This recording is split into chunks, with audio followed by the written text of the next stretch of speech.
السلام علیکم ورحمۃ اللہ وبرکاتہ۔ امید کرتا ہوں تمام دوست احباب ٹھیک ٹھاک ہوں گے اور رب کریم کی عطا کردہ نعمتوں کو دونوں ہاتھوں سے سمیٹ رہے ہوں گے۔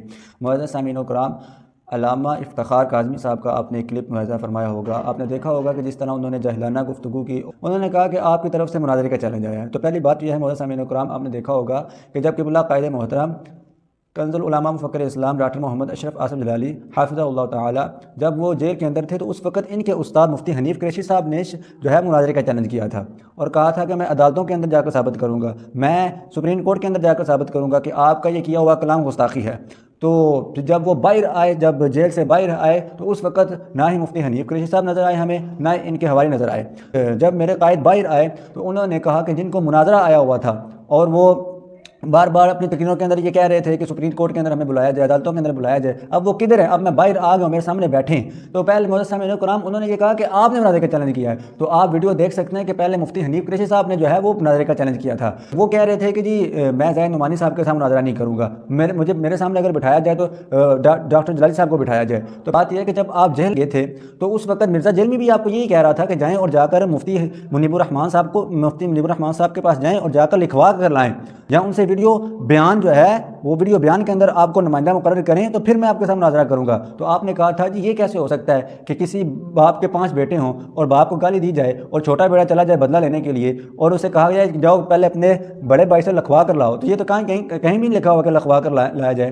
تو ادھر آپ جو ہے جو مرزا جیلمی کا قانون ہے وہ آج آپ ادھر فٹ کر رہے ہیں، یعنی آپ نے جو سارے قانون جو مرزے والے تھے وہ اپنا لیے۔ صرف ایک چیز تھی کہ جی وہ اگر آپ یہ کہہ دیتے اگر زید نعمانی صاحب میرے ساتھ مناظرہ کرنا چاہتے ہیں تو پہلے لکھوا کر لائیں۔ آپ کو پتا تھا کہ قبلہ کو پہلے لکھ کر دیا ہوا ہے، ان کی جیت میری جیت، ان کی ہار میری ہار، لکھ کر دیا ہوا ہے۔ تو یہ آپ نے رائے فرار یعنی مناظرے سے بھاگنے کی کوشش کی ہے۔ افتخار کاظمی صاحب آپ اپنے بیان کے اندر یہ ایک بات کر رہے تھے کہ جی وہ بول تو سکتے ہیں، اور آگے جو آپ نے جو گھٹیا زبان استعمال کی اس کا جواب میں ذرا آپ کو اس طرح دوں گا، اور ذات آپ نے 1-2 جھکتیں بھی لگائیں، اس کا جواب میں آپ کو اس طرح دوں گا۔ بچپن کے اندر شاید آپ کے استاد مفتی حنیف قریشی صاحب نے بچپن کے اندر شاید امرود کھائے تھے اور بغیر کاٹ کر کھائے تھے، کوئی کیڑے والا امرود شاید مفتی صاحب کے پیٹ کے اندر معدے کے اندر چلا گیا ہے، اور وہ کیڑا جو ہے بار بار ان کو سٹ مارتا ہے۔ جب یہ کیڑا ان کو سٹ مارتا ہے تو حضرت امیر معاویہ رضی اللہ تعالیٰ عنہ کے بارے میں بکواس کرتے ہیں۔ جناب معاویہ نے غلط کیا، ان کی یہ غلطی ہے۔ جناب معاویہ نے غلط کیا، ان کی یہ غلطی ہے۔ پھر جب عوام سے جوتے پڑتے ہیں، علماء سے جوتے پڑتے ہیں کہ جی یہ تو اہل سنت کا شعار ہی نہیں ہے کہ آپ جو ہے وہ صحابہ کے بارے میں بکواس کر رہے ہیں، آپ اہل سنت سے خارج ہیں، تو پھر کیا کرتے ہیں؟ پھر رجوع کرتے ہیں، پھر مگر مچھ کی طرح آنسو بہانا شروع کر دیتے ہیں۔ تو پھر رجوع کر جب دیکھتے ہیں کہ میرا پلڑا بھاری ہو گیا ہے، آپ کیا کرتے ہیں؟ پھر وہ کیڑا جو معدے کے اندر ہے پھر وہ ہلکا سا سٹ مارتا ہے، تو پھر کیا کرتے ہیں؟ میرے اور آپ کی امی جان ام المومنین سیدہ عائشہ صدیقہ رضی اللہ تعالی عنہا کے بارے میں بکواس کرنا شروع ہو جاتے ہیں۔ عائشہ پہ جب آپ کے کتے جب وہ پھونکے جب وہ جا رہی تھی، پھر ان کے بارے میں بکواس کرنا شروع ہو جاتے ہیں۔ پھر جب عوام سے جوتے پڑتے ہیں، پھر علماء سے جوتے پڑتے ہیں۔ جب میرے قائد قبلہ کنز العلماء مفکر اسلام ان کو پھکی دیتے ہیں تو پھر یہ 4-5 ماہ 6 ماہ کے لیے ٹھیک ہو جاتے ہیں۔ پھر جب ٹھیک ہو جاتے ہیں پھر دیکھتے ہیں میرا پلڑا بھاری ہو گیا، تو پھر یہ حضرت عمر بن عاص رضی اللہ تعالیٰ عنہ کے بارے میں بکواس کرنا شروع ہو جاتے ہیں۔ نام صحابہ کا لے کر اس لانتی کتے یزید، عمر بن العاص، مروان ملعون جیسوں کو تم صحابہ کی کیٹیگری میں لا کر ان کی حمایت میں کام کرتے ہو۔ خدا کی قسم ہم ان سے اتنی نفرت کرتے ہیں کہ ہم اپنے کتوں کے نام بھی ان کے نام پہ نہیں رکھتے، اور معاذ اللہ ان کو گالیاں بھی نکالتے ہیں۔ یہ آپ نے ان کے کلپ سنے ہوں گے۔